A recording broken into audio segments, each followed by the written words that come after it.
যাদের যাদের নাম মানে আছে, জুম্মান আছে, আলাম আছে, জুম্মানের ছেলে আছে, আলামের ছেলে আছে তাবরেজ, আমি বলেছি এদেরকে আপনি শিগগিরই অ্যারেস্ট করুন।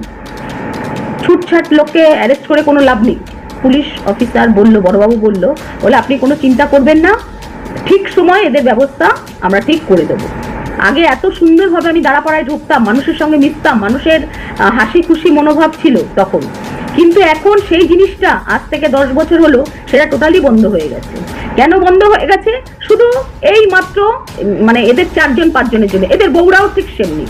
আমি তো এলাকায় ঢুকতেই পারি না, কারণ উল্টো পাল্টা টোন, টিটকিরি, আজে বাজে কথা। আমার এমএলএ সাহেবের সঙ্গে আমি যাই, গিয়ে আবার এমএলএ সাহেবের সঙ্গেই আমি বেরিয়ে আসি। ওখানে ছিল আগে বস্তি, বস্তির ছিল সরু ড্রেন, তার ভেতরে এত বড় বড় ছেলে মেয়ে সবাই মিলে বিল্ডিং তৈরি করেছে, মানে কাউন্সিলরকে কোনো পাত্তা না দিয়ে। কে কাউন্সিলর চিনি না, এদিকে কিন্তু এলাকার মানুষ জানবে, কাউন্সিলর জানে না, কিন্তু এরা তো আসলে কাউন্সিলরকে পাত্তাই দেয় না। ওরা নিজেকে এমএলএ মনে করে, নিজেকে কাউন্সিলর মনে করে, বলে আমরা সব, আমরা এমএলএ, আমরা কাউন্সিলর। সব জায়গায় সবার মুখেই শুনবেন আমরা তৃণমূল, আমরা তৃণমূল। আদৌ যে কতটা তৃণমূল এরা বোঝা মুশকিল। যে অন্যায় করবে আমার পার্টি কিন্তু তার সাথে নেই, যে অন্যায় করবে তার শাস্তি সে পাবে, প্রশাসন তার শাস্তি তাকে দেবেই। আজ না দিক, দুদিন বাদে হলেও দেবে প্রশাসন। প্রশাসন তার কাজ করবে। আমার নেত্রীর ওপর পুরো ভরসা আছে। আমার নেত্রী মমতা বন্দ্যোপাধ্যায়, উনি দেখছেন, সব কিছু জানছেন, উনি ঠিক এদের ব্যবস্থা করবেন। আমি এটাই চাইবো যে এরা যেন 4 জন আর কোনোদিন দাঁড়াপাড়ায় ঢুকতে না পারে, তাহলে আমার যেন দাঁড়াপাড়ার লোকরা শান্ত থাকবে, ভালো থাকবে, সুস্থ থাকবে। তো ঝামেলা হচ্ছিল তখন আমি ওখানে দাঁড়াপাড়া অঞ্চলটাই আমার এত ঝামেলা। দাঁড়াপাড়া অঞ্চলে আমি যাইনি, কিন্তু আমি পুলিশকে সব ইনফরমেশন করেছি, পুলিশকে জানিয়েছি আমার এলাকা শান্ত থাকা দরকার, আমার এলাকা ভালো থাকা দরকার। সাধারণ মানুষের কষ্ট হচ্ছে। যাদের যাদের নাম মানে আছে, জুম্মান আছে, আলাম আছে, জুম্মানের ছেলে আছে, আলামের ছেলে আছে তাবরেজ, আমি বলেছি এদেরকে আপনি শিগগিরই অ্যারেস্ট করুন। ছুটছাট লোককে অ্যারেস্ট করে কোনো লাভ নেই। যারা সত্যিকারের দোষী, যারা ঝামেলা পাকাচ্ছে, তাদেরকে আপনি অ্যারেস্ট করুন।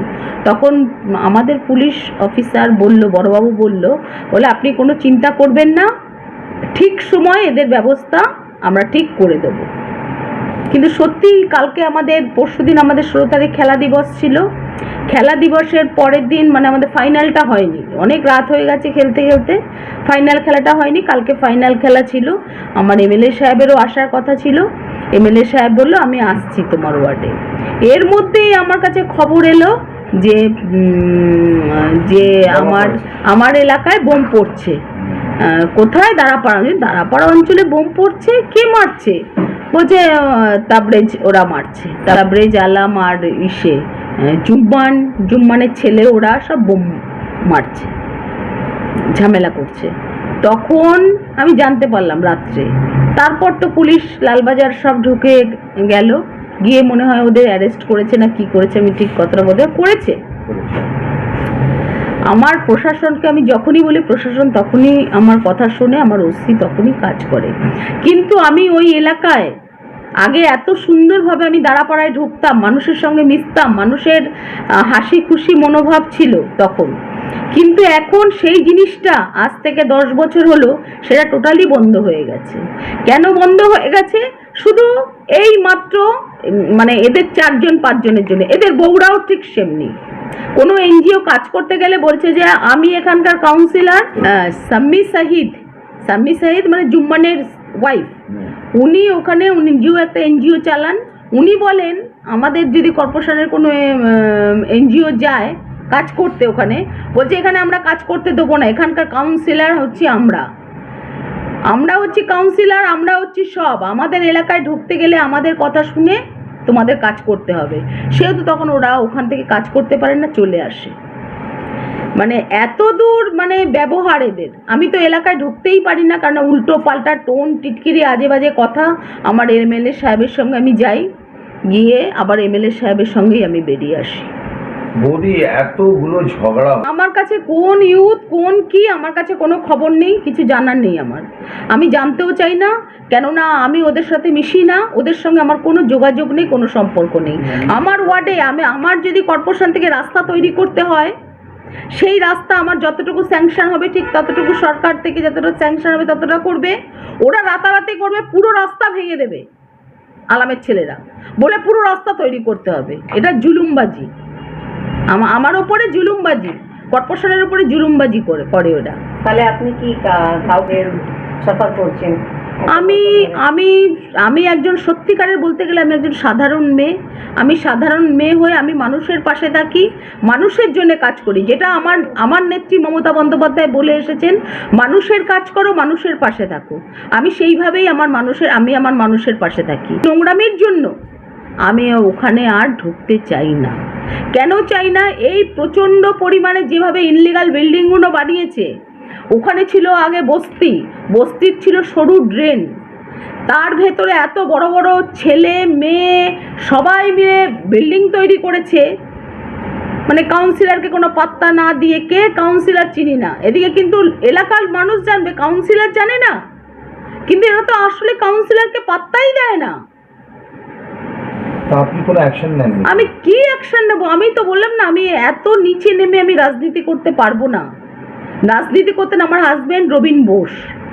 উনি যখন আমাদের তৃণমূল পাওয়ারে আসে, ওনার কাছে আসেন এই শেখ আলাম সাহেব, তখন উনি তাকে নেননি, বলছে না আমি তোমার মতো, তোমরা সিপিএমের হারমাত ছিলে, তোমার মতো লোককে আমরা নেব না। বৌদি, আপনি কি বলবেন? সেই জন্য সত্যি আমার ভয় আছে বলেই, কিন্তু দাঁড়াপাড়া কিন্তু ভয় নয়, 4-5 জনকে ভয়। সেটা হচ্ছে আলাম, জুম্মান ওর ছেলে, আর ওই যে শাম্মী, কি বললেন, শাম্মী সাহিদের যে একটা গ্রুপ আছে, মহিলা গ্রুপ, ওই গ্রুপের প্রতি আমার ভয়। কেননা ওই মেয়েগুলো এত ডেঞ্জার, মানে এরা হেন কিছু না করতে পারে না। আজ ওরা গরিব মানুষদের থেকে টাকা তোলে। এই যে আমার এলাকায় যত রাস্তা ফুটপাথগুলো আছে, অবিনাশ চৌধুরী লেনে যত রাস্তার পাশে জায়গাগুলো, যেমন আমরা পার্ক করি, যে খেলাধুলার জায়গা করি বা বসবার জায়গা করি, সেই জায়গাগুলোকে পুরো ওরা নিয়ে ঘিরে, কেউ সরকারি জায়গা, কেউ গাড়ির পার্কিংয়ের জায়গা করেছে, কেউ গাড়ি রাখে, মানে ওরা পুরো এলাকাটা, ওই জায়গাটা পুরো দখল করে নিয়েছে। কেন? একটু কাউন্সিলর সেসব কিছুই জানে না। কাউন্সিলরকে খবর বার্তা না দিয়েই ওরা নিজেকে এমএলএ মনে করে, নিজেকে কাউন্সিলর মনে করে, বলে আমরা এমএলএ, আমরা কাউন্সিলর। বৌদি, আপনার কিন্তু থানা, কিন্তু আমি বললেই আমি কারোর নামে মিথ্যে বলতে পারবো না। আমি যখন আমার ওসিকে বলি, ওসি তখন সেই কাজটাই শোনে, কিন্তু পুলিশের তো কিছু করার নেই। ওরা রাত বিরেতে, পুলিশ কত খাটবে, রাতকে রাত ওদের জন্য পাহারা দিতে হচ্ছে, ওদের জন্য এটা করতে হচ্ছে, ওটা করতে হচ্ছে। ওরা কোথায় কি করে না করে, পুলিশ কত করবে, কিন্তু আমার ওসি করে। কিন্তু ওনার যতটা সম্ভব করে, আর উনি এমনি আমাকে বলেছেন আপনি চিন্তা করবেন না। আমি যে এতগুলো কমপ্লেন করলাম, তার এইটা কথা, আমি একটা কাউন্সিলর হয়ে আমি আপনাদের কাছে কমপ্লেন করছি। আমি কাঁদতে গিয়ে বলেছি, আমি একটা কাউন্সিলর হয়ে আপনাদের কাছে এসে কমপ্লেন করছি, আপনারা আমার এলাকাকে ঠান্ডা করুন, এলাকাকে ভালো রাখুন। তখন বলে আপনি চিন্তা করবেন না, ঠিক কিছু না কিছু একদিন না একদিন আমরা করব। কিন্তু সত্যি আমি কালকে দেখতে পেলাম যে উনি যেভাবে, শুনতে পেলাম, আমি তো দেখিনি, আমি শুনতে পেলাম জুম্মান আর জুম্মানের ছেলেকে মনে অ্যারেস্ট করেছে, আরো অনেক লোককে অ্যারেস্ট করেছে। সব জায়গায় সবার মুখেই শুনবেন আমরা তৃণমূল।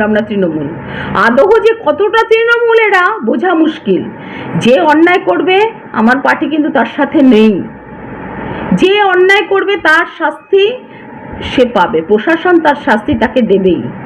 আজ না দিক, দুদিন বাদে হলেও দেবে প্রশাসন তার কাজ করবে। আমার নেত্রীর ওপর পুরো ভরসা আছে। আমার নেত্রী মমতা বন্দ্যোপাধ্যায়, উনি দেখছেন, সব কিছু জানছেন, উনি ঠিক এদের ব্যবস্থা করবেন। মানে কি বলবে তাদেরকে? আমি এটাই চাইবো যে এরা যেন 4 জন আর কোনোদিন দাঁড়াপাড়ায় ঢুকতে না পারে, তাহলে আমার যেন দাঁড়াপাড়ার লোকরা শান্ত থাকবে, ভালো থাকবে। সুস্থ থাকবে। আপনি কি দাঁড়াপাড়ার লোকের পাশে আছি আমি, সব সময় আছে। ওদেরকে সত্যি আগে থেকে আমি খুবই ভালোবাসতাম। আজ ওরা জায়গাটাকে, ওরা এই 4-5জন মিলে জায়গাটাকে এমন নোংরা করে রেখেছে, সেখানে আমার আর ঢোকার ক্ষমতা নেই। কিন্তু কিছু কিছু মহিলা দিয়ে, এমন মহিলা দিয়ে, আমি তো একজন মহিলা, ওরা মহিলা দিয়ে আমাকে মারধর করিয়ে দেবে। মারধর করিয়ে দেবে? হ্যাঁ, হ্যাকেল করাবে আমাকে, ধাক্কা মারবে আমাকে। এখনো যারা ধরা পড়েনি, আসল আসামি যে ধরা পড়েনি, তাকে তাড়াতাড়ি ধরা হোক। যেমন হচ্ছে আমাদের কি বলে, ওই শেখ আলম আর ওনার ছেলে তাবরেজ আলম,